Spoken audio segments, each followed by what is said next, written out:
Bienvenidos a El Amor que Vale. En esta serie, La Comunión Más Dulce sobre esta tierra, estamos estudiando la primera epístola de Juan. El título del sermón de hoy, del mensaje de hoy, es ¿Cómo vivir en los últimos tiempos? Pastor Rogers, ¿son estos los últimos días? Absolutamente sí, sin lugar a dudas, son los últimos tiempos. ¿Cómo puede estar tan seguro, pastor? Porque los últimos días empezaron con Pentecostés. Desde los años de los apóstoles hasta el día de hoy, hemos estado viviendo en los últimos tiempos. ¿Es eso contradictorio? Para nada. Desde que Jesús ascendió, la iglesia siempre ha estado esperando su regreso. Y Él puede venir en cualquier momento. Y por ello, la Biblia llama a todos estos días los últimos tiempos. Muchos creemos que vivimos en los últimos días de los últimos tiempos. Acompáñenos, nuestro mensaje, ¿cómo vivir en los últimos tiempos? Por favor, busque Primera de Juan capítulo 2. Y ahora preste atención. Permítame decirle que la educación es costosa, pero la ignorancia le costará mucho, mucho más. Y ningún hijo de Dios puede darse el lujo de ser ignorante en estos días dinámicos en los que estamos viviendo. Todos sentimos que la arena del reloj del tiempo se está acabando para esta generación. Y la mayoría sentimos que la historia como la conocemos se dirige hacia una culminación. Si eso es verdad, es el tiempo preciso para la aparición de una persona que la Biblia llama el anticristo. Existe una bestia de hombre que acecha en las sombras de la historia, y él está a punto de salir de detrás del escenario y ubicarse en medio de este. Acerca de esto es el pasaje de hoy. Bien, la Biblia dice que vendrán tiempos peligrosos. Permítame decirle que ya están aquí. La dinamita está lista, la mecha extendida, el fósforo encendido. Los días están numerados y necesitamos estar listos. Quiero decirle algunas razones por las que necesitamos estar listos. Veremos luego la palabra de Dios. Primero, debido al factor de la intercesión, necesitamos estar orando por este mundo. Necesitamos sacar nuestras cabezas de las nubes de profecía y postrarnos de rodillas a orar por esta generación. Y también el factor de ganar almas. Verá, amigo, si usted está solo viviendo para este mundo, todo lo que hace es acomodar las sillas en la proa del Titanic.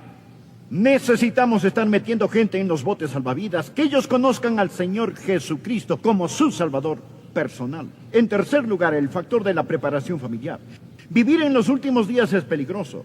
Y nosotros, los padres y abuelos, necesitamos inculcar en los corazones y mentes y vidas de nuestros hijos valores y muy sólidas verdades. Y finalmente el factor del consuelo. Cuando sabemos lo que la Biblia enseña que va a suceder, y eso sucede, no nos retorcemos las manos diciendo, el mundo se viene abajo, ¿en qué va a terminar el mundo? Decimos, mire quién va a regresar al mundo. Entendemos que Jesucristo regresa. Con todo esto en mente, empecemos a leer en Primera de Juan capítulo 2, versículo 18. Hijitos, ya es el último tiempo. Primera de Juan capítulo 2, versículo 18. Hijitos, ya es el último tiempo. Y según vosotros oísteis que el anticristo viene, así ahora han surgido muchos anticristos. Por esto conocemos que es el último tiempo. Salieron de nosotros, pero no eran de nosotros, porque si hubieran sido de nosotros, habrían permanecido con nosotros. Pero salieron para que se manifestase que no todos son de nosotros. Pero vosotros tenéis la unción del Santo y conocéis todas las cosas. No os he escrito como si ignoraseis la verdad, sino porque la conocéis y porque ninguna mentira procede de la verdad. ¿Quién es el mentiroso sino el que niega que Jesús es el Cristo? Este es anticristo, el que niega al Padre y al Hijo. Todo aquel que niega al Hijo tampoco tiene al Padre. El que confiese al Hijo, tiene también al Padre. Haré una pausa aquí. Vamos a estudiar hasta el final de este capítulo y seguiremos a través del mismo. Hay tres cosas que deseo que aprendan al respecto: el tiempo, el tirano y el triunfo. Y quiero que los mantenga presentes. Entonces, ¿qué es el tiempo? El tiempo es los últimos días. Según el versículo 18, vivimos en los últimos días y necesitamos estar despiertos. Dígale a la persona a su lado: despiértese. Vivimos en los últimos días y debemos estar despiertos. Juan dice: hijitos, ya es el último tiempo. Literalmente eso es traducido en algunas Biblias como la última hora. Y Juan dijo eso hace 2000 años. Adrián, si Juan dijo eso hace 2000 años, que era el último tiempo, ¿qué ha pasado? ¿Cómo pudo haber sido el último tiempo? Puesto que han pasado 2 milenios. Ahora usted necesita entender algo. Desde que Jesucristo ascendió a la gloria, ha sido el último tiempo. Verá, el Antiguo Testamento, el tiempo pasado, ha estado preparándose para la venida de Jesucristo. Después de la muerte, sepultura, resurrección y ascensión del Señor Jesucristo, entramos en un periodo llamado el último tiempo. Desde la hora en que Jesús subió hasta cuando regrese, es el último tiempo, es decir, la última hora. Y en cualquier momento, en ese intervalo, Jesucristo puede venir. Todo creyente, desde los tiempos de Juan hasta hoy, debe vivir con la esperanza que Jesucristo regrese en cualquier momento. Muchos tienen la idea de que el último tiempo está en el horizonte y nos acercamos a este. No, vivimos en él. Ahora lo que estoy tratando de decir es que no nos estamos acercando a los últimos días. Vivimos al borde de los últimos días. Siempre. Desde la hora en que Jesús subió hasta el momento que Él retorne. Él puede regresar en cualquier momento. Anote la palabra inminente. Aprenda esto de la profecía bíblica. La segunda venida de Jesucristo es inminente. Deseo decirle algo.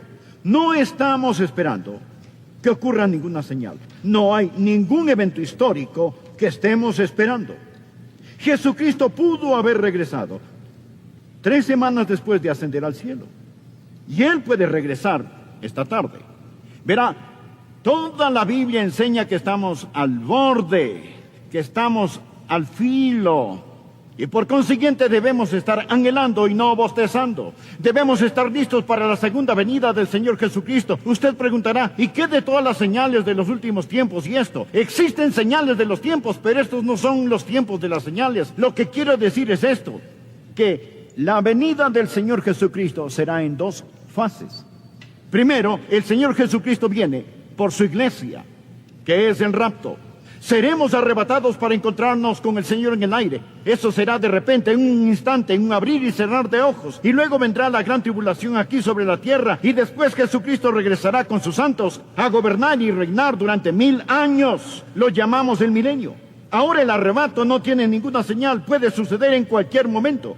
Existen muchas señales para esta revelación. Cuando Jesucristo regrese en gloria y poder con sus santos, no por sus santos, sino con sus santos. La Biblia habla de muchas señales. Bien dirá Adrián, ¿me está diciendo que todas las cosas que llamamos las señales de los tiempos no se aplican, que no podemos leerlas? Sí podemos leerlas y podemos decir que hay una intensidad que pronostica la venida de Cristo. Deseo mostrarles sin lugar a dudas que Jesucristo puede venir en cualquier momento. Quiero citar algunas escrituras, anótelas en un pedazo de papel. Primera de Tesalonicenses 1, versículo 10. El apóstol Pablo le hablaba a la iglesia tesalonicense y dice, entre otras cosas, y esperar de los cielos a su Hijo, el cual resucitó de los muertos. El apóstol Pablo les dijo a esos creyentes, de la antigüedad, esperen a Jesús. Y si Jesús no hubiese podido regresar por esos tiempos, eso era una tontería. Esperen a Jesús. Y la palabra esperar es un presente infinitivo. Significa constantemente estar esperando. Filipenses 3, versículo 20. Pablo dijo a la iglesia de Filipos: mas nuestra ciudadanía está en los cielos, de donde también esperamos al Salvador. Esos filipenses debían estar esperando al Salvador, el Señor Jesucristo. Ahora Él ya había venido en redención, pero ellos estaban esperando que regresara en el rapto. Primera de Corintios 1:7. Pablo le dijo a la iglesia de Corinto: de tal manera que nada os falte en ningún don, esperando la manifestación de nuestro Señor Jesucristo. En Tesalónica, esperar a Jesús. En Filipos, esperar a Jesús. En Corinto, esperar a Jesús. Y leamos Hebreos capítulo 9, versículo 28.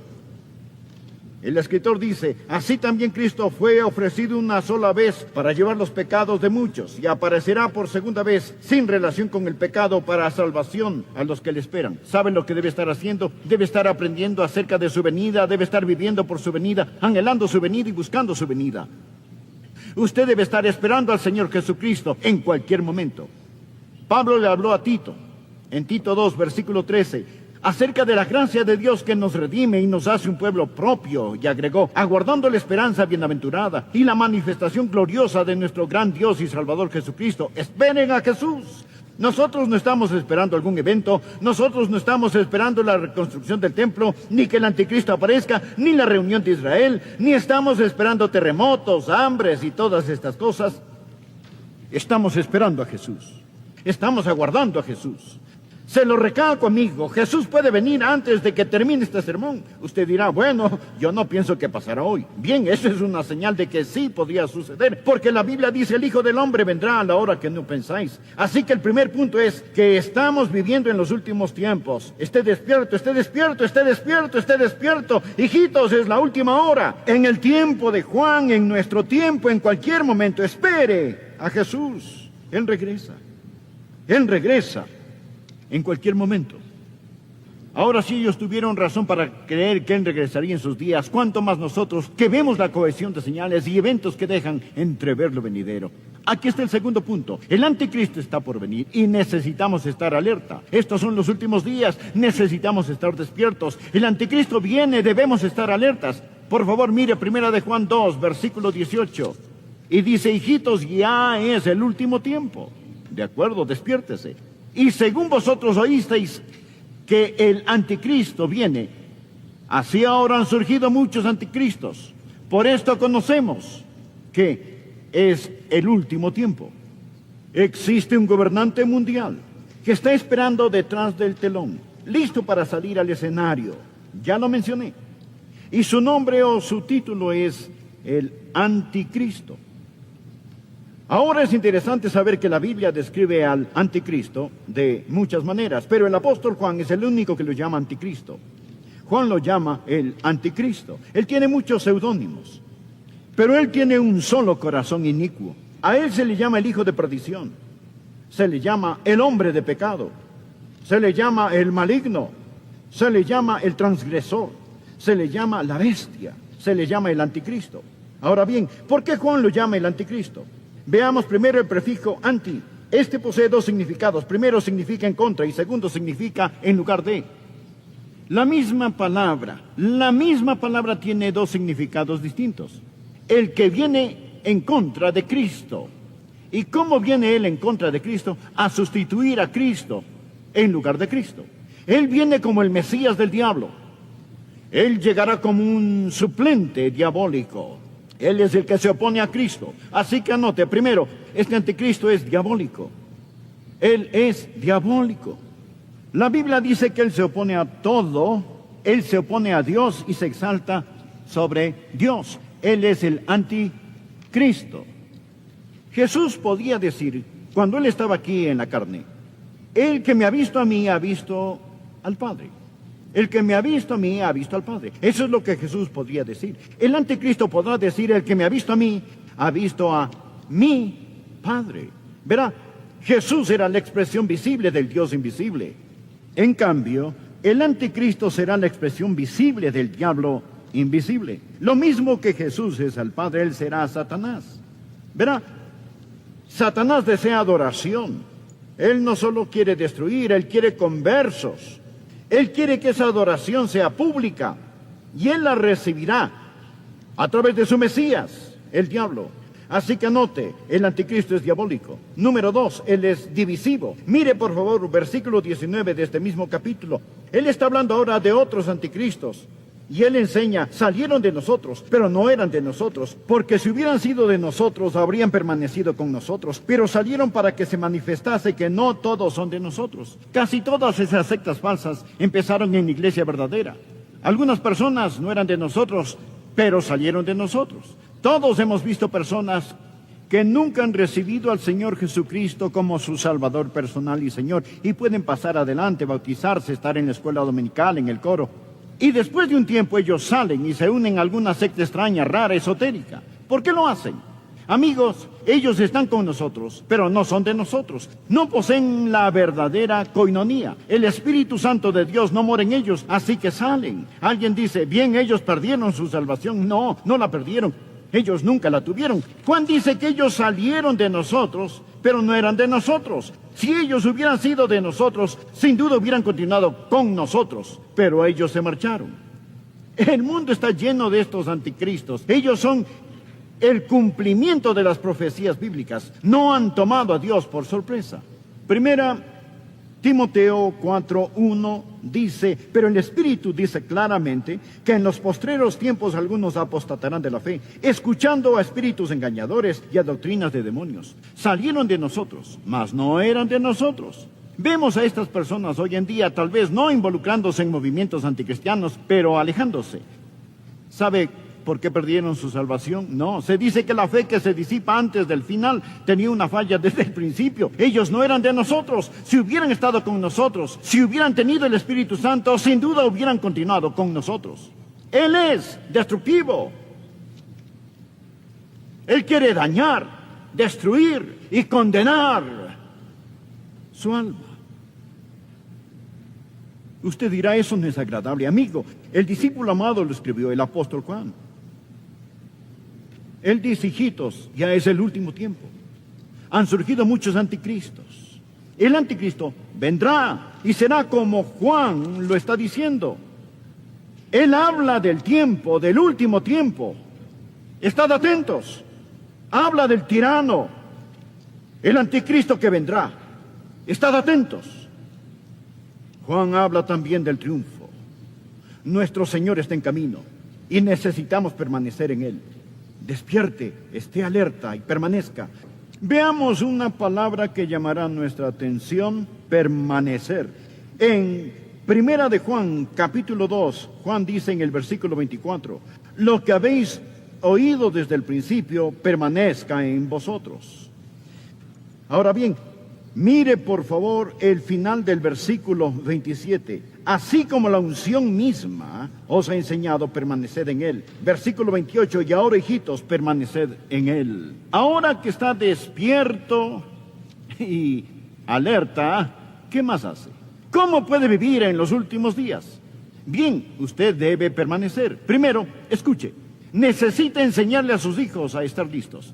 Usted necesita permanecer en la palabra de Dios. De nuevo, versículo 24. Lo que habéis oído desde el principio permanezca en vosotros. Él está hablando acerca de lo que ha oído, la palabra. Si lo que habéis oído desde el principio permanece en vosotros, también vosotros permaneceréis en el Hijo y en el Padre.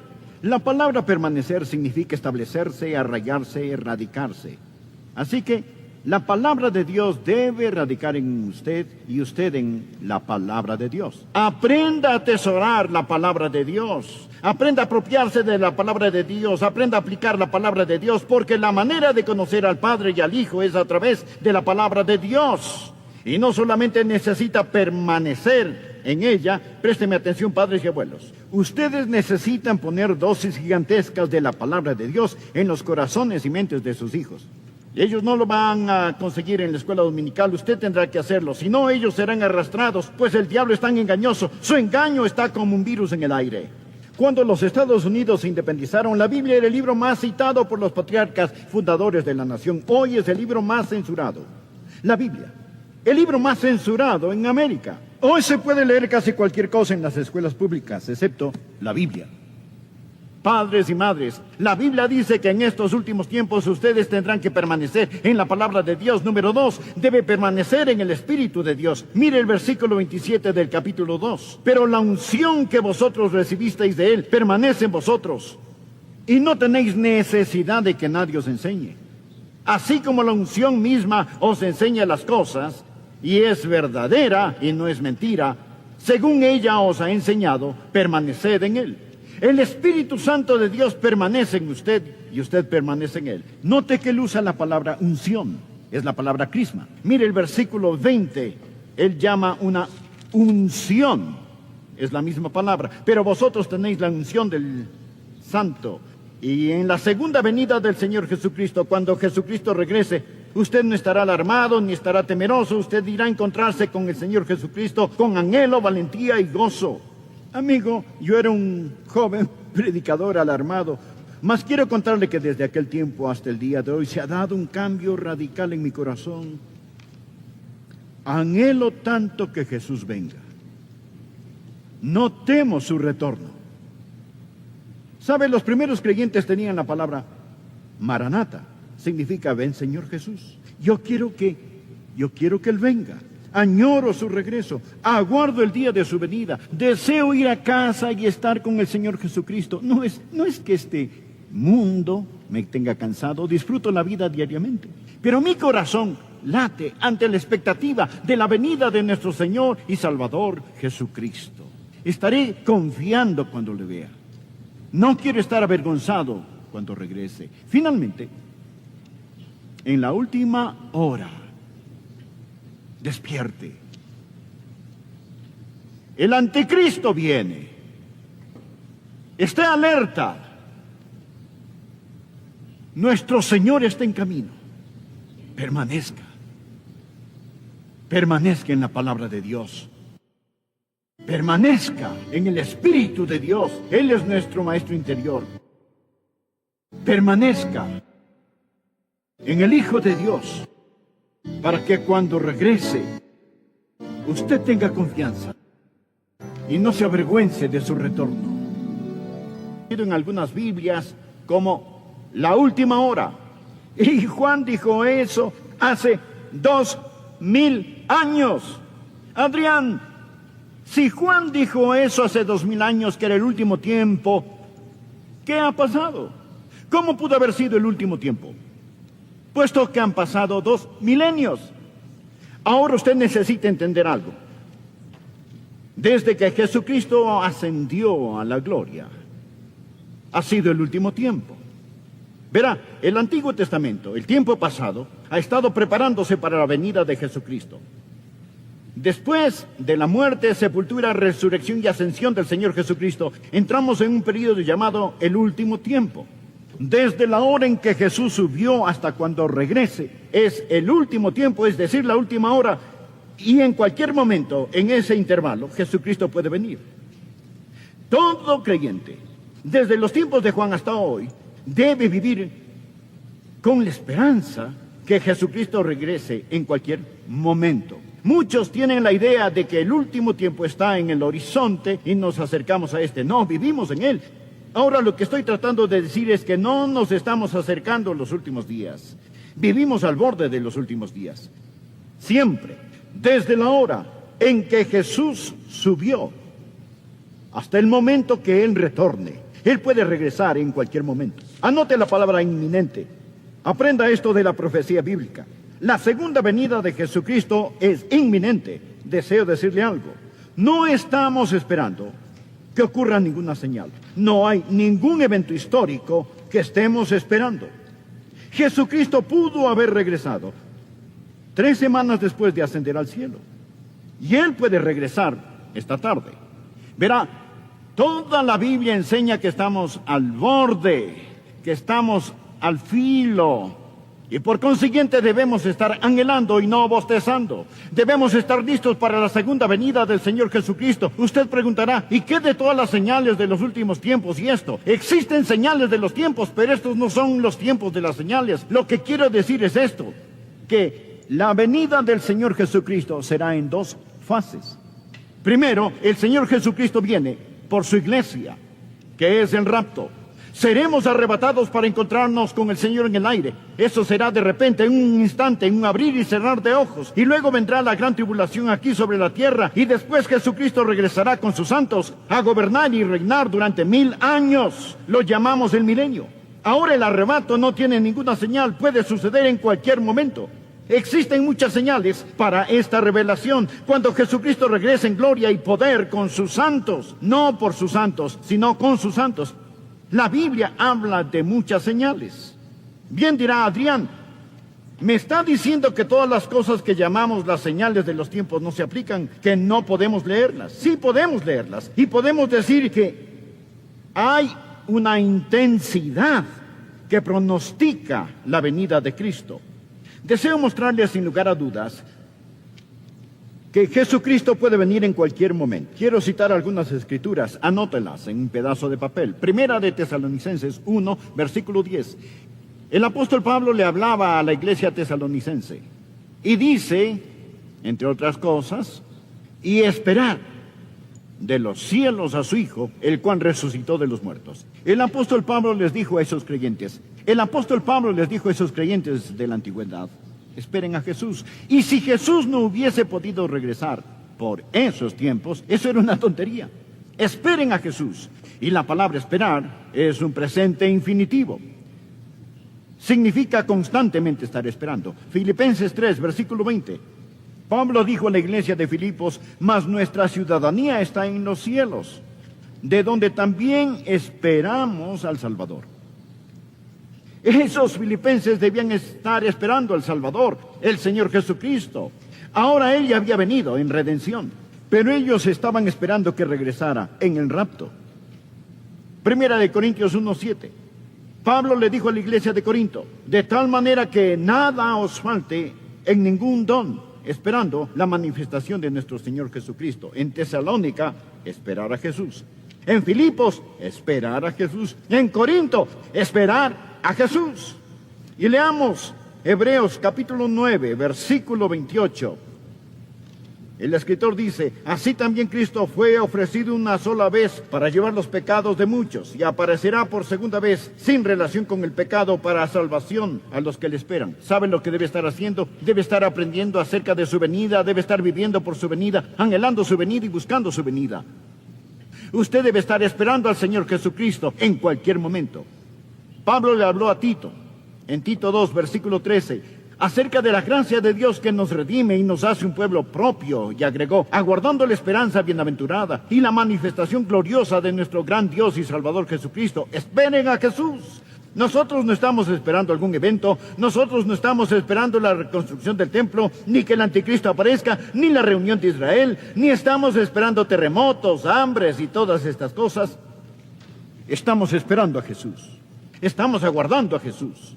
Se lo recalco, amigo, Jesús puede venir antes de que termine este sermón. Usted dirá, bueno, yo no pienso que pasará hoy. Bien, eso es una señal de que sí podría suceder, porque la Biblia dice, el Hijo del Hombre vendrá a la hora que no pensáis. Así que el primer punto es que estamos viviendo en los últimos tiempos. Esté despierto, esté despierto, esté despierto, esté despierto. Hijitos, es la última hora. En el tiempo de Juan, en nuestro tiempo, en cualquier momento, espere a Jesús. Él regresa.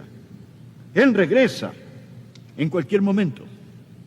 Ahora sí ellos tuvieron razón para creer que Él regresaría en sus días. ¿Cuánto más nosotros que vemos la cohesión de señales y eventos que dejan entrever lo venidero?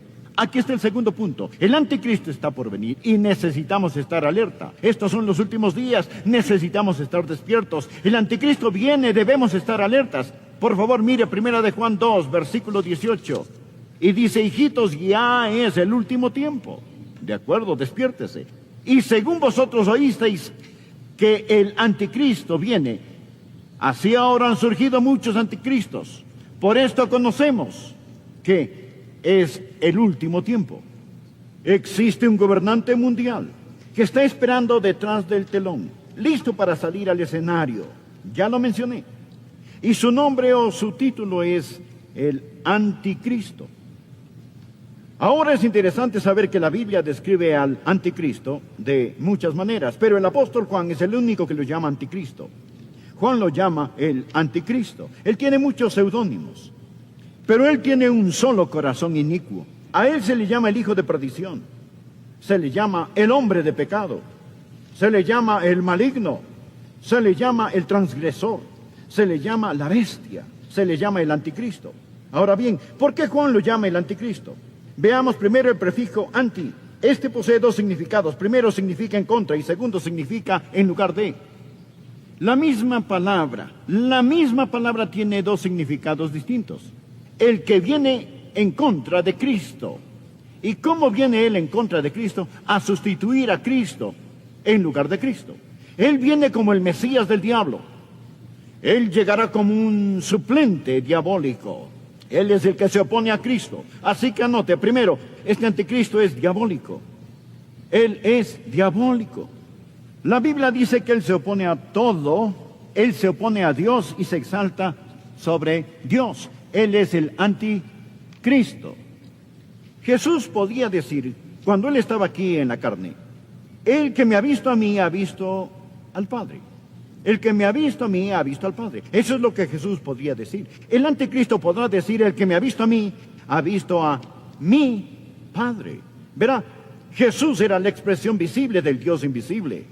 En cambio, el anticristo será la expresión visible del diablo invisible. Lo mismo que Jesús es al Padre, él será Satanás. Verá, Satanás desea adoración. Él no solo quiere destruir, él quiere conversos. Él quiere que esa adoración sea pública y él la recibirá a través de su Mesías, el diablo. Así que anote, el anticristo es diabólico. Número 2, él es divisivo. Mire por favor versículo 19 de este mismo capítulo. Él está hablando ahora de otros anticristos. Y él enseña, salieron de nosotros, pero no eran de nosotros, porque si hubieran sido de nosotros, habrían permanecido con nosotros, pero salieron para que se manifestase que no todos son de nosotros. Casi todas esas sectas falsas empezaron en la iglesia verdadera. Algunas personas no eran de nosotros, pero salieron de nosotros. Todos hemos visto personas que nunca han recibido al Señor Jesucristo como su Salvador personal y Señor, y pueden pasar adelante, bautizarse, estar en la escuela dominical, en el coro. Y después de un tiempo ellos salen y se unen a alguna secta extraña, rara, esotérica. ¿Por qué lo hacen? A mí.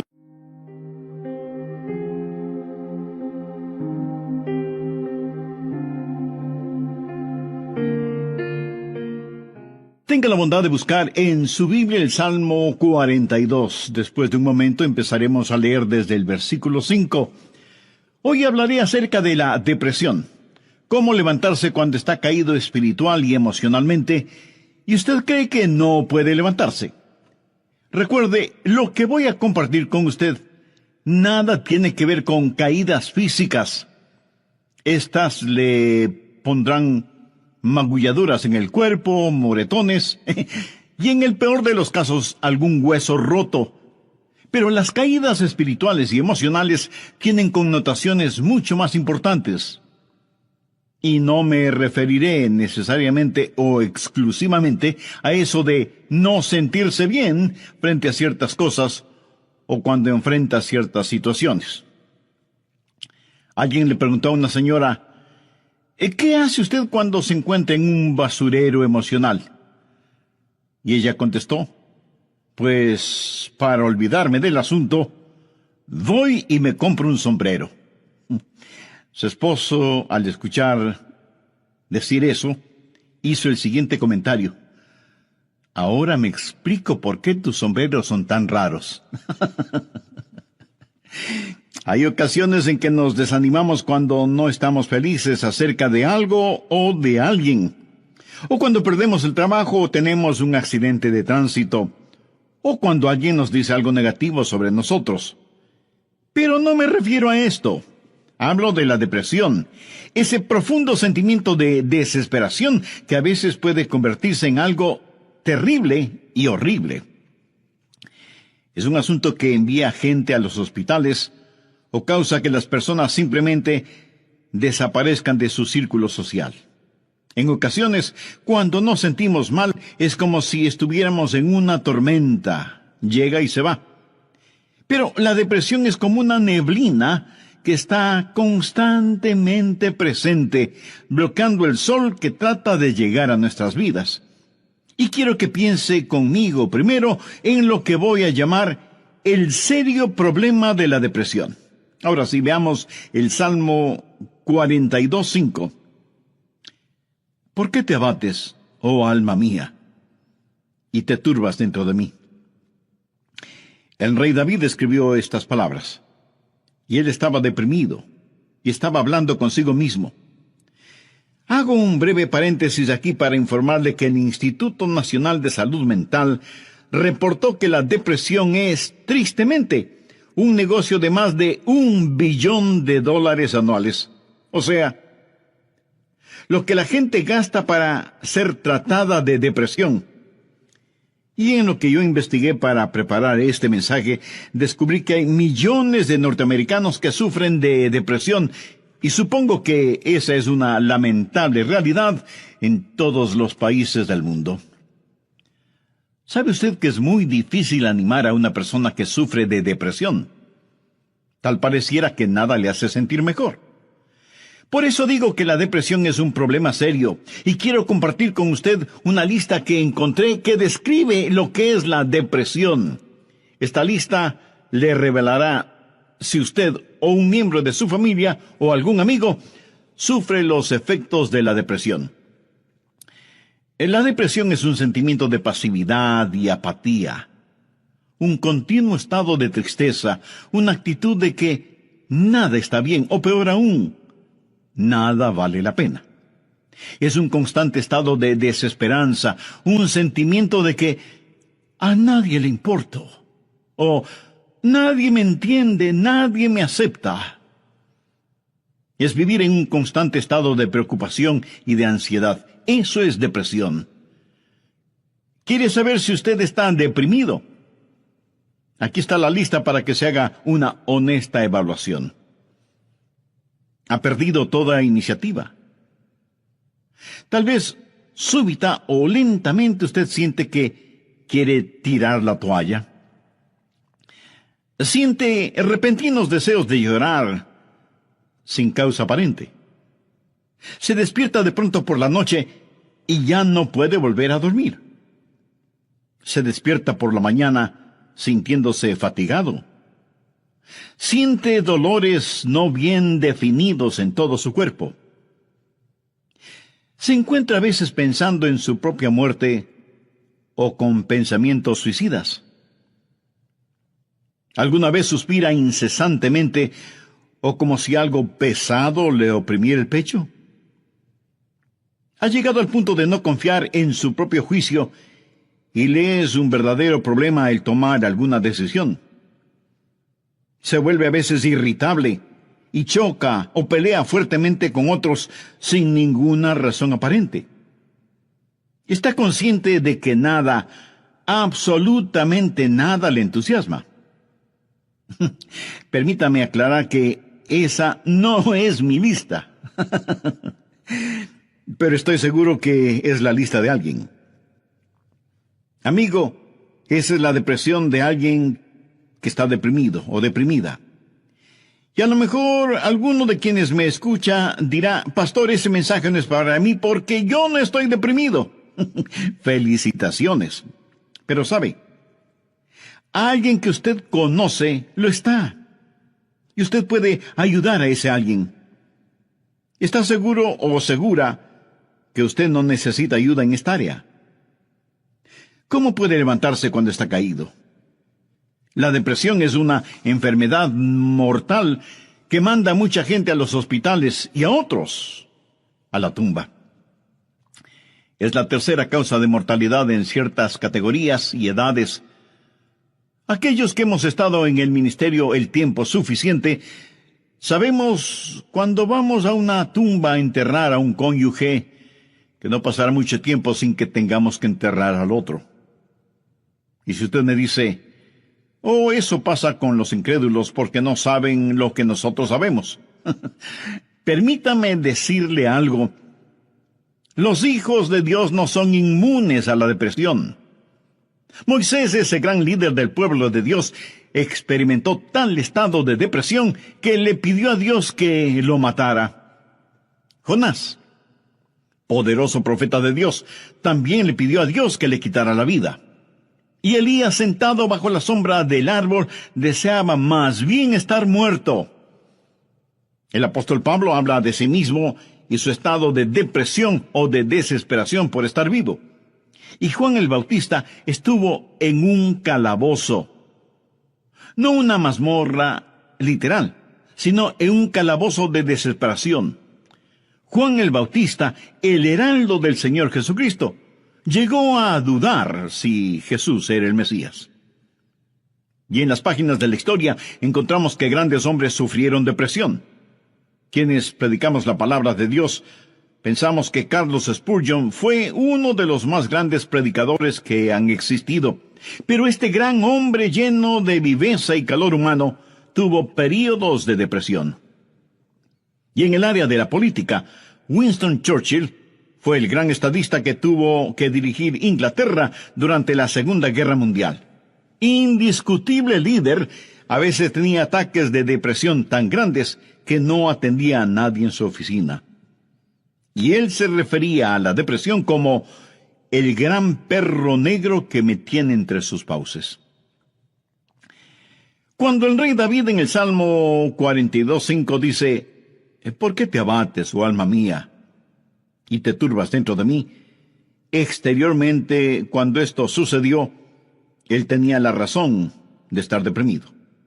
Perdió a su hijo Absalón, a quien amaba profundamente, a pesar de que Absalón se sublevó contra su padre, lo traicionó, trató de arrebatarle el reino, y David tuvo que huir para salvar su propia vida.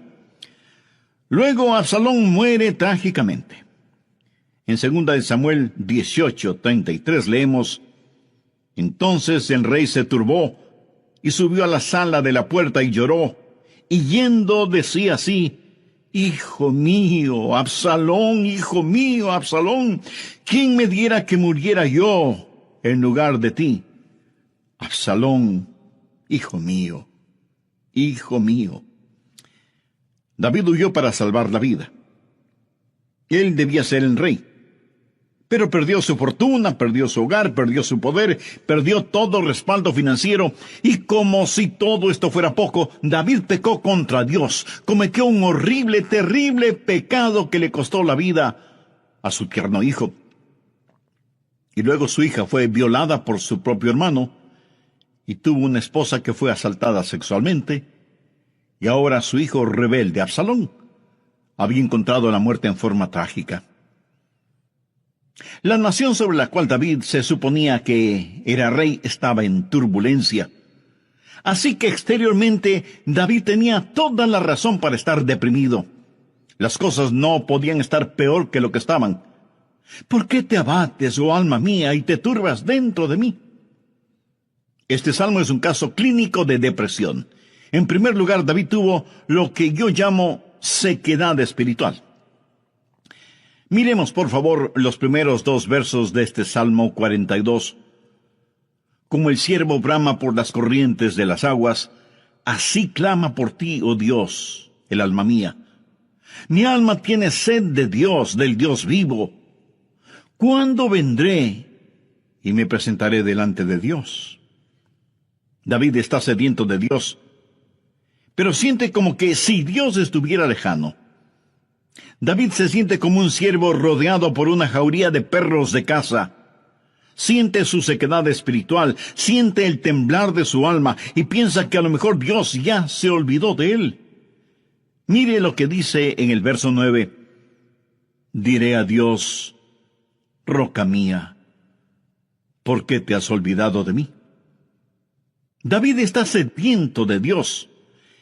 Pero Dios parece que estuviera a años luz de distancia. ¿Dónde estás tú, Dios? ¿Por qué te has olvidado de mí? Sequedad espiritual.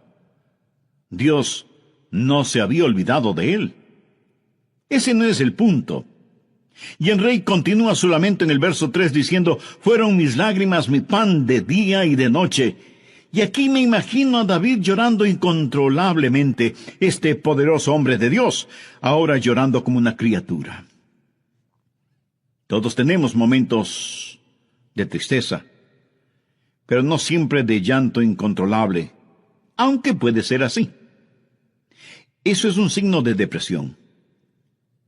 No es como una lluvia de verano que cae y desaparece rápidamente, sino que es más bien como una neblina continua durante el día nublado.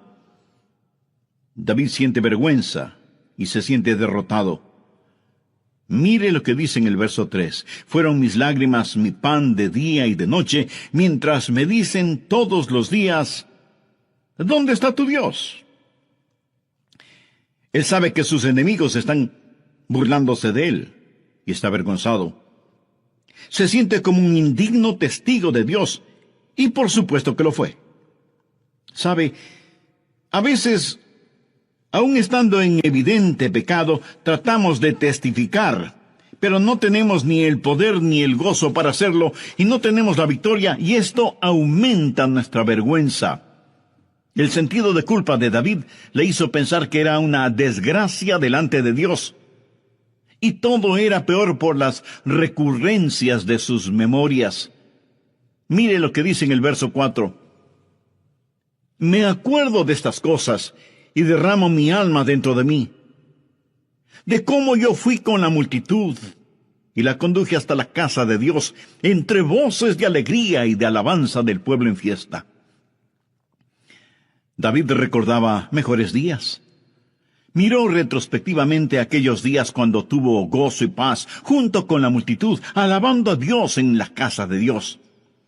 Y ahora todo eso no era más que un recuerdo. Ya no era nada real para él, y hacía que todo su dolor, toda su turbación fuera más vívida, y sentía que esos hermosos días que antaño experimentó, los había perdido para siempre. Y como si eso no fuera suficiente, él estaba abrumado por las circunstancias. Miremos lo que David dice en los versos 6 y 7. Dios mío, mi alma está abatida en mí. Me acordaré, por tanto, de ti desde la tierra del Jordán, y de los hermonitas desde el monte de Mizar.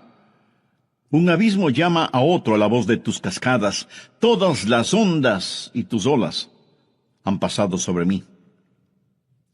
El río Jordán es llamado el río de la muerte. La palabra Jordán literalmente significa descenso y juzgamiento. Comienza en el monte Hermón, que está casi a 3,000 metros sobre el nivel del mar, y desciende por un tortuoso camino hacia el Mar Muerto. El Mar Muerto está a casi 450 metros por debajo del nivel del mar. Y el río Jordán fluye hacia el Mar Muerto para no volver a aparecer.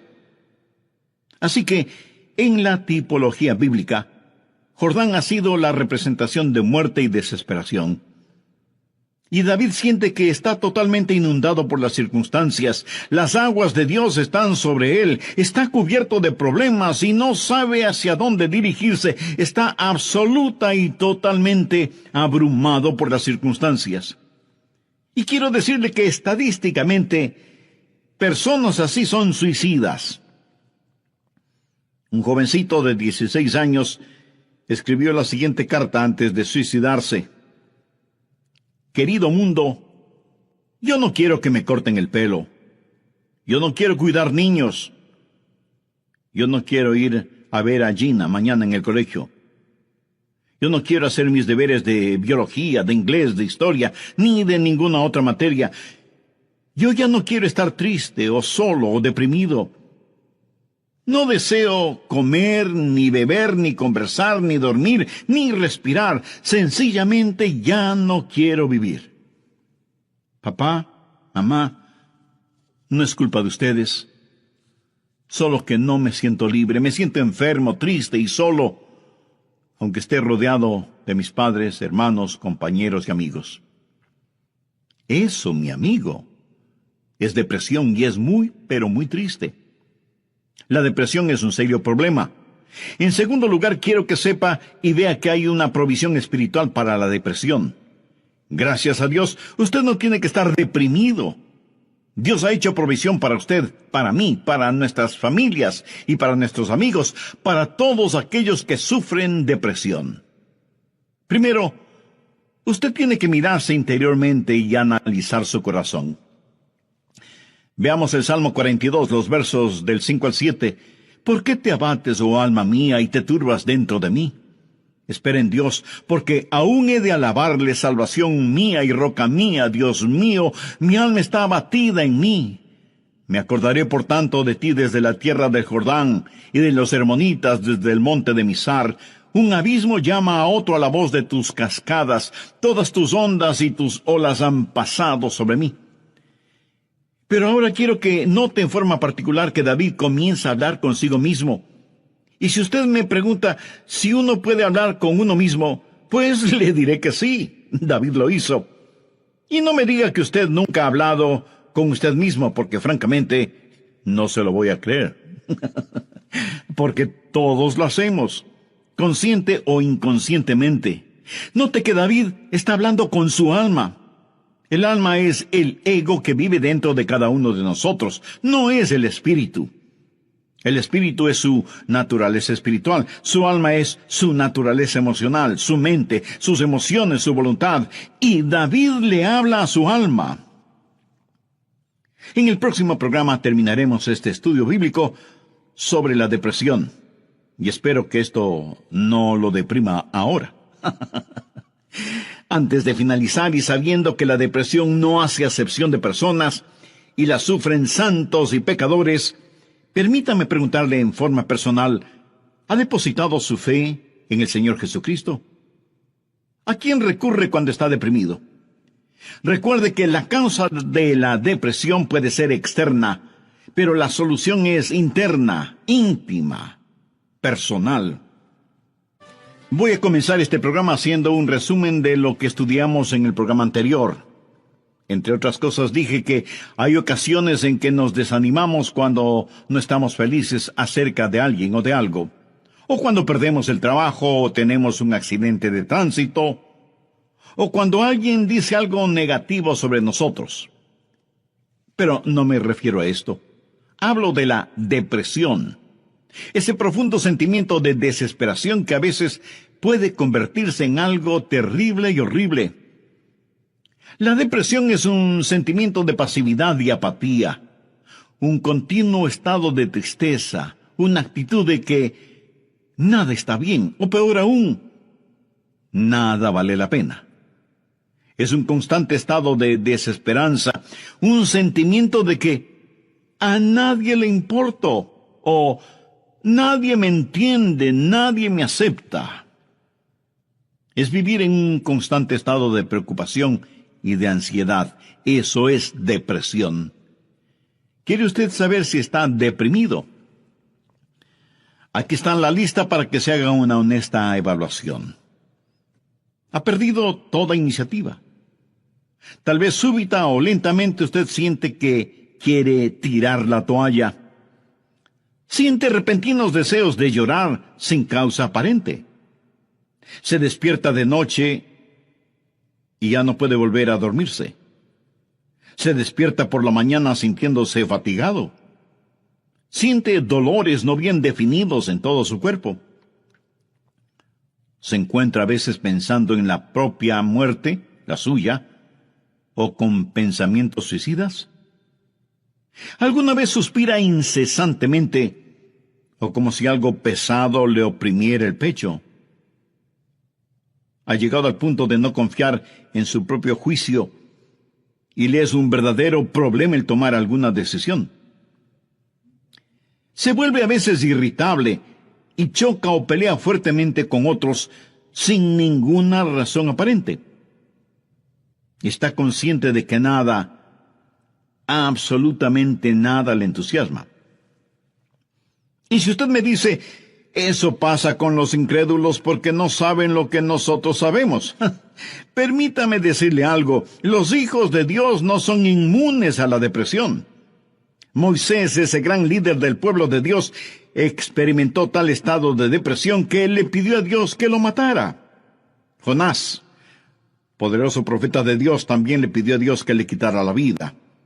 Y Elías, sentado bajo la sombra de un árbol, deseaba más bien estar muerto. El apóstol Pablo habla de sí mismo y su estado de depresión o de desesperación por estar vivo. Y Juan el Bautista estuvo en un calabozo, no una mazmorra literal, sino en un calabozo de desesperación. Juan el Bautista, el heraldo del Señor Jesucristo, llegó a dudar si Jesús era el Mesías. Y en las páginas de la historia encontramos que grandes hombres sufrieron depresión. Quienes predicamos la palabra de Dios pensamos que Carlos Spurgeon fue uno de los más grandes predicadores que ha existido. Pero este gran hombre lleno de viveza y de calor humano tuvo períodos de depresión. Y en el área de la política, Winston Churchill fue el gran estadista que tuvo que dirigir Inglaterra durante la Segunda Guerra Mundial. Indiscutible líder. A veces tenía ataques de depresión tan grandes que no atendía a nadie en su oficina. Y él se refería a la depresión como el gran perro negro que me tiene entre sus fauces. La nación sobre la cual David se suponía que era rey estaba en turbulencia. Así que exteriormente David tenía toda la razón para estar deprimido. Las cosas no podían estar peor de lo que estaban.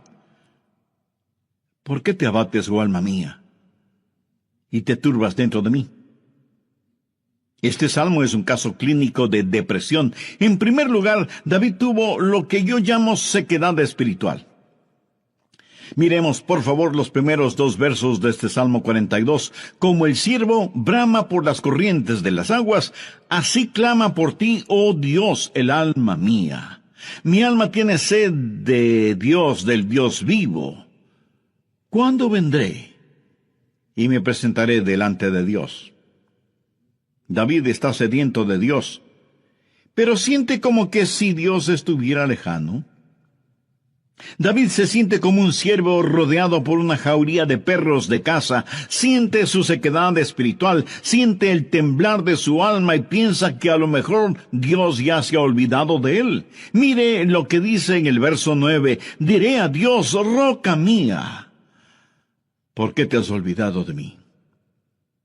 David está sediento de Dios.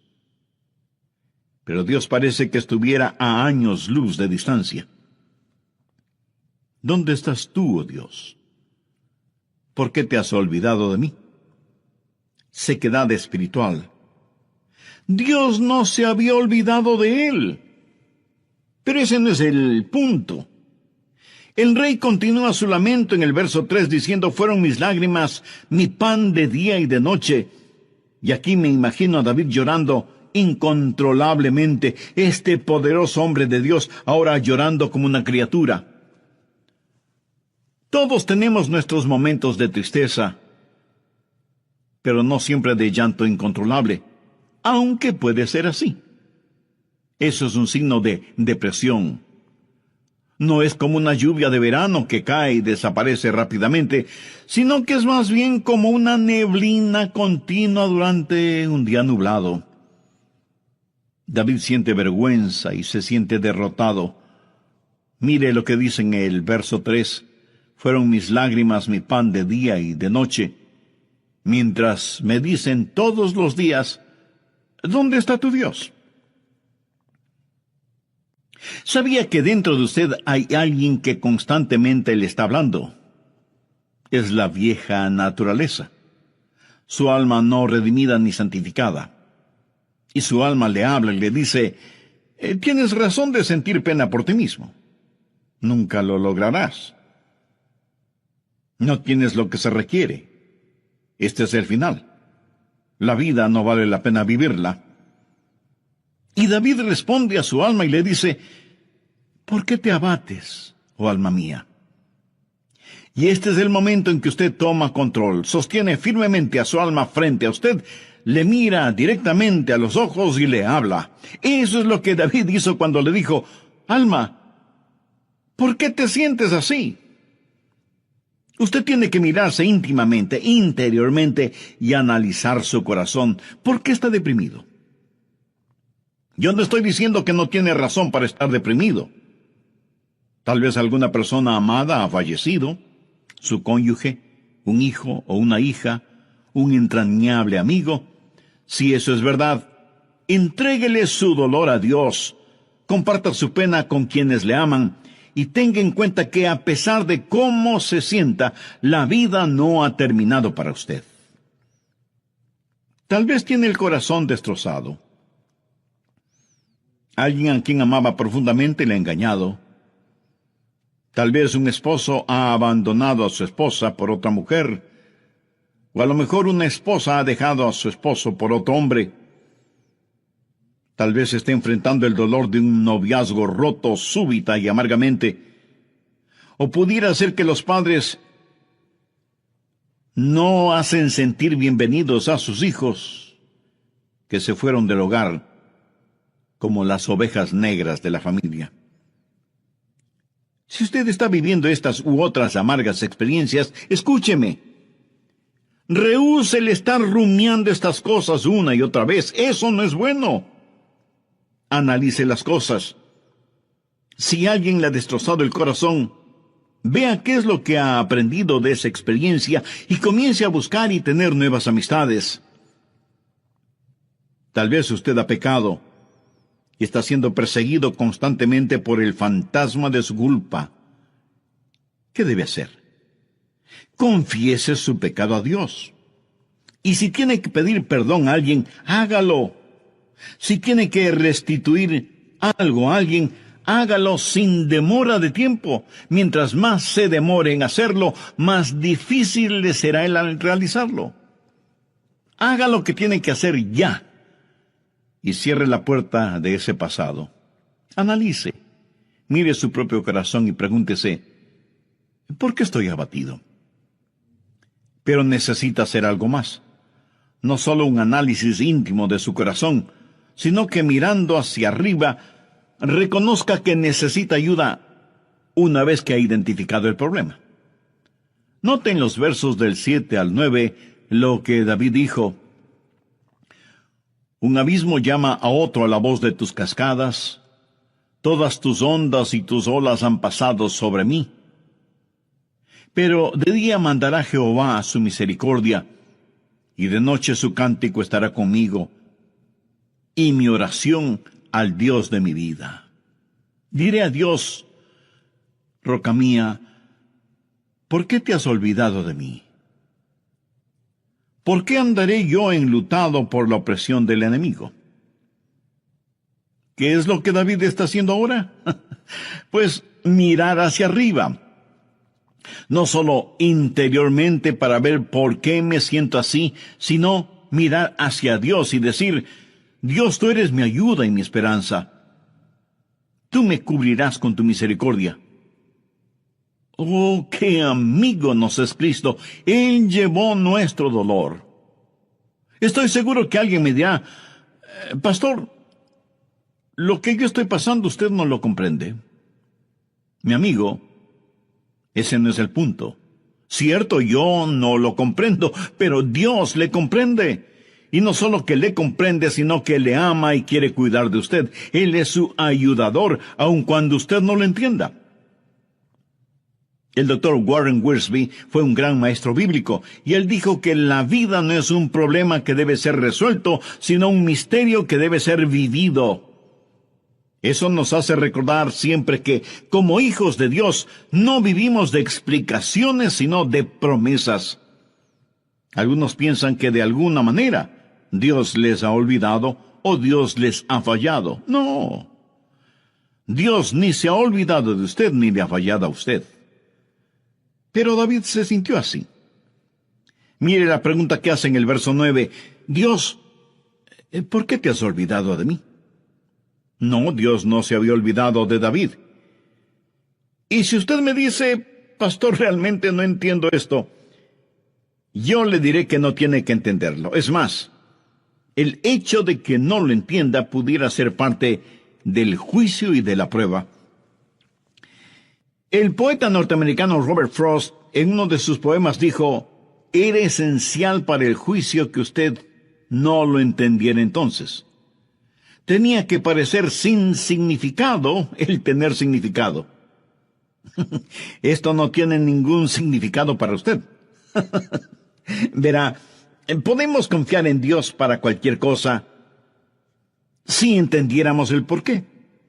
Pero Dios no nos deja entender el por qué todo el tiempo, para que podamos conocer el quién y podamos confiar en Él en aquello que no entendemos. Andrew Murray fue un extraordinario hombre de Dios y dijo lo siguiente: en tiempos de problemas, aquellos que confían en Dios deben primero decir: Él me trajo hasta aquí. Es por su voluntad que me encuentro en esta situación. Y Él me mantendrá aquí en su amor y me dará la gracia en este juicio para comportarme como su hijo. Él hará que este juicio sea una bendición, enseñándome las lecciones que Él quiere que aprenda y trabajando bajo su gracia ya concedida. Finalmente, en su tiempo, Él le librará nuevamente. ¿Cómo y cuándo? Bueno, solo Él lo sabe. Así que cuando usted está en dificultades, diga: estoy aquí primero por la voluntad de Dios, segundo bajo su cuidado, tercero bajo su entrenamiento y cuarto en su tiempo.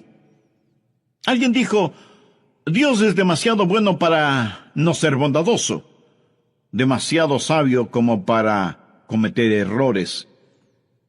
Y cuando no podamos ver su mano, podemos confiar en su corazón. Mírese interiormente y analice su corazón. Salmo 42:11. ¿Por qué te abates, oh alma mía? ¿Y por qué te turbas dentro de mí? Espera en Dios, porque aún he de alabarle. Y Dios quiere que le diga a alguien que me esté escuchando este momento, sin que importe cuán difíciles sean las circunstancias, que Dios está con usted. No pierda la esperanza. Dios tiene un futuro lleno de esperanza para usted. David le habló a su alma y le dijo: espera en Dios. Ahora, esperar no significa un deseo vano, significa una seguridad definitiva basada en la anticipación. Hay solo dos lugares en donde toda esperanza es imposible. El uno es el cielo, porque ya no necesitamos ninguna esperanza, todo será realizado. El otro lugar es el infierno. Si usted muere sin ser salvo, se irá al infierno y quedará fuera de toda esperanza. Pero la esperanza siempre es posible. Mi amigo, lo que encontramos en Jeremías 29:11 es para usted ahora mismo. Escuche lo que dice ese versículo.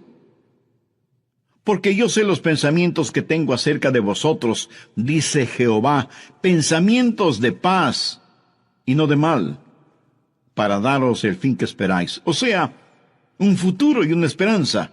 No permita que Satanás apague la vela de la esperanza. Usted necesita mirarse interiormente y analizar su corazón. Necesita mirar hacia Dios y saber que habrá ayuda. Necesita mirar al frente y darse cuenta que hay esperanza. Dios transformará su calvario en una Pascua y convertirá cada una de sus lágrimas en perlas.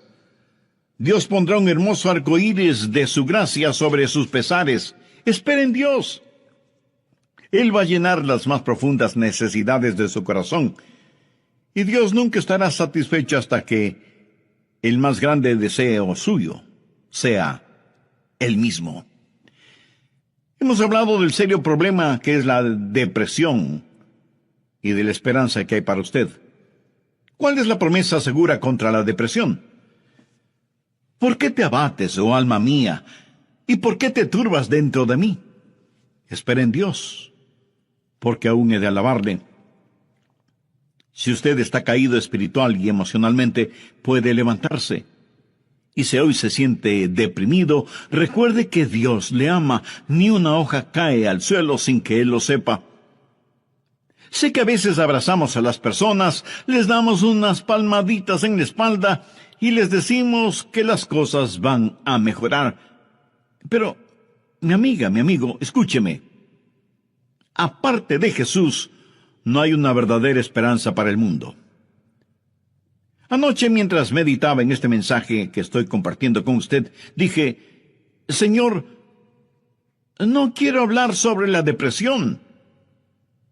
Quiero hablar más bien sobre algo feliz o algo realmente animador. Y el Señor me dijo, Adrián, hay alguien que necesita escuchar ese mensaje. Hay muchas personas sufriendo de depresión. Debes entregar ese mensaje. Así que, de Dios a usted, déjeme decirle algo. Si usted está caído, puede levantarse. Dios tiene una manera para usted. Y no es psicología popular barata, ni una palmadita en la espalda diciéndole las cosas van a mejorar. Espere en Dios, Él le ayudará hasta el final. Tenga la absoluta confianza que usted está protegido y abrazado por los eternos y poderosos brazos de Dios. Si es que usted es un hijo de Dios, por haber recibido a Jesús en su vida. Si usted no tiene la seguridad de su salvación, ¿por qué no recibir al Señor Jesucristo como su Salvador y Señor ahora mismo? Si con fe y sinceridad se lo pide, Él le salvará instantáneamente y le guardará continuamente. Él nunca le olvidará ni le dejará. Con sus propias palabras, usted puede decir una oración como la siguiente. Querido Dios, sé que me amas y que quieres salvarme. Señor, sé que tú moriste en la cruz para salvarme y derramaste tu sangre para pagar la culpa de mi pecado. Gracias por amarme de esa manera. Este mismo momento deposito toda mi fe y confianza en ti y te recibo en mi corazón y en mi vida como mi Salvador y mi Señor. Perdona mis pecados. Límpiame. Ayúdame a vivir para ti, porque tú moriste por mí. Lo pido con gratitud en tu santo nombre. Amén. Siente dolores no bien definidos en todo su cuerpo. Se encuentra a veces pensando en su propia muerte o con pensamientos suicidas.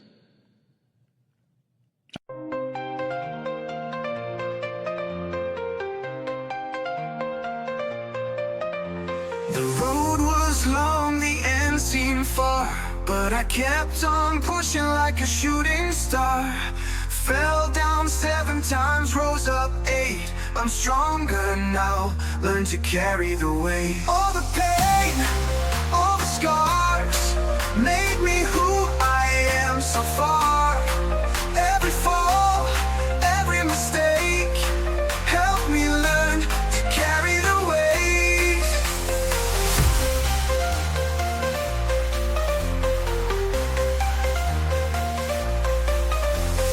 Nights were dark, days felt cold, but in my heart there's gold.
smooth, they make you smile. A playful swipe, a gentle purr. In every corner they cause a stir. Ming and chill, they own the day. With a grace that sways the way. Pause in motion, hearts they steal. Feel and moves are so surreal. Sunny spots where they recline. Eyes that sparkle so divine. Tales of whiskers, tales of flair. With these cats nothing can compare. Ming and chill, they own the day. With a grace that sways the way. Pause in motion, hearts they steal.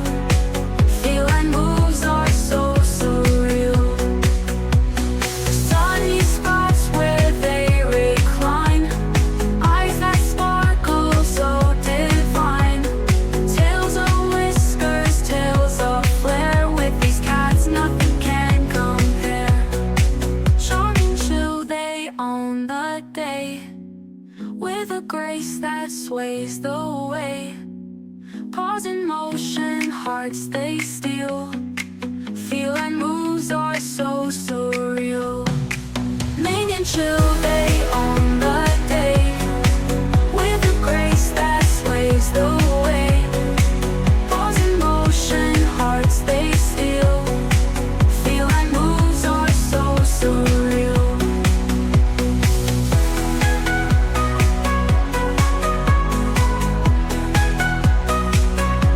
So surreal.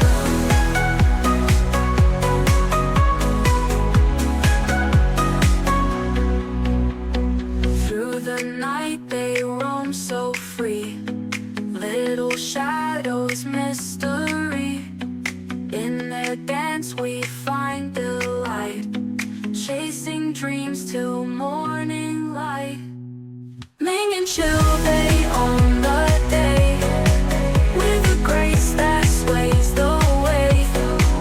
Pause in motion, hearts they steal. Feel and moves are so surreal.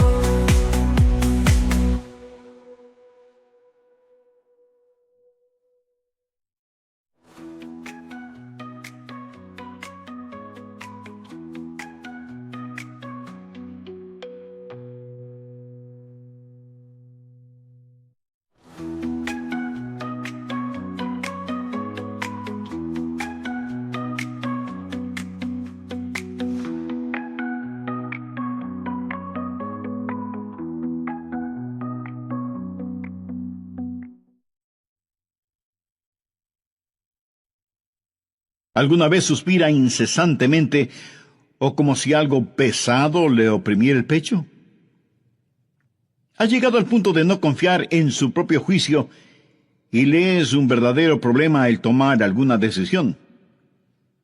Se vuelve a veces irritable y choca o pelea fuertemente con otros sin ninguna razón aparente. Está consciente de que nada, absolutamente nada le entusiasma.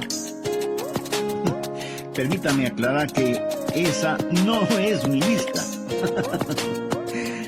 Pero estoy seguro que es la lista de alguien. Amigo, esa es la depresión de alguien que está deprimido o deprimida.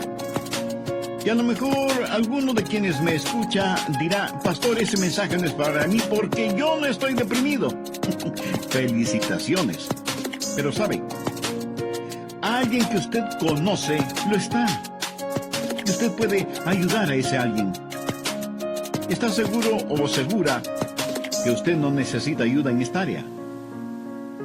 ¿Cómo puede levantarse cuando está caído? La depresión es una enfermedad mortal que manda a mucha gente a los hospitales y a otros a la tumba. Es la tercera causa de mortalidad en ciertas categorías y edades. Aquellos que hemos estado en el ministerio el tiempo suficiente, sabemos cuando vamos a una tumba a enterrar a un cónyuge, que no pasará mucho tiempo sin que tengamos que enterrar al otro. Y si usted me dice: oh, eso pasa con los incrédulos porque no saben lo que nosotros sabemos. Permítame decirle algo. Los hijos de Dios no son inmunes a la depresión. Moisés, ese gran líder del pueblo de Dios, experimentó tal estado de depresión que le pidió a Dios que lo matara. Jonás, poderoso profeta de Dios, también le pidió a Dios que le quitara la vida. Y Elías, sentado bajo la sombra del árbol, deseaba más bien estar muerto. El apóstol Pablo habla de sí mismo y su estado de depresión o de desesperación por estar vivo. Y Juan el Bautista estuvo en un calabozo. No una mazmorra literal, sino en un calabozo de desesperación. Juan el Bautista, el heraldo del Señor Jesucristo, llegó a dudar si Jesús era el Mesías. Y en las páginas de la historia encontramos que grandes hombres sufrieron depresión. Quienes predicamos la palabra de Dios, pensamos que Carlos Spurgeon fue uno de los más grandes predicadores que han existido. Pero este gran hombre lleno de viveza y calor humano tuvo períodos de depresión. Y en el área de la política, Winston Churchill fue el gran estadista que tuvo que dirigir Inglaterra durante la Segunda Guerra Mundial. Indiscutible líder, a veces tenía ataques de depresión tan grandes que no atendía a nadie en su oficina. Y él se refería a la depresión como el gran perro negro que me tiene entre sus fauces.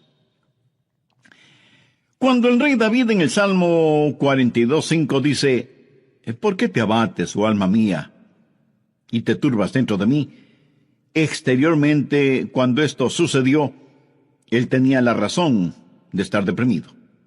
Perdió a su hijo Absalón, a quien amaba profundamente, a pesar de que Absalón se sublevó contra su padre, lo traicionó, trató de arrebatarle el reino, y David tuvo que huir para salvar su propia vida. Luego Absalón muere trágicamente. En 2 Samuel 18:33 leemos: entonces el rey se turbó, y subió a la sala de la puerta y lloró, y yendo decía así: hijo mío, Absalón, ¿quién me diera que muriera yo en lugar de ti? Absalón, hijo mío, hijo mío. David huyó para salvar la vida. Él debía ser el rey. Pero perdió su fortuna, perdió su hogar, perdió su poder, perdió todo respaldo financiero, y como si todo esto fuera poco,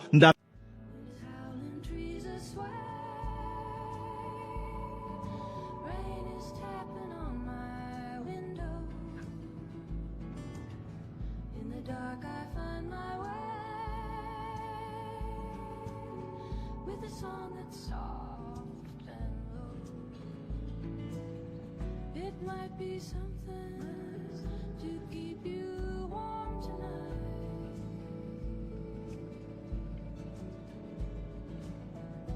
Thunder rumbles, heartbeats race,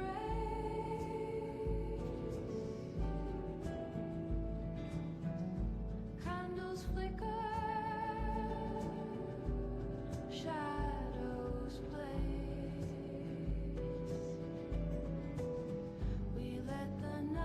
Just drift away. It might be something to keep you warm tonight. There's howling trees that sway. Rain is tapping on my window. In the dark I find my way with a song that's soft. It might be something to keep you warm tonight.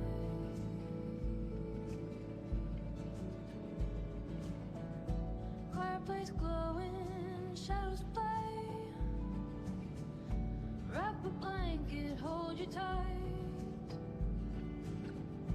In the quiet, melodies stay, guiding through the stormy night.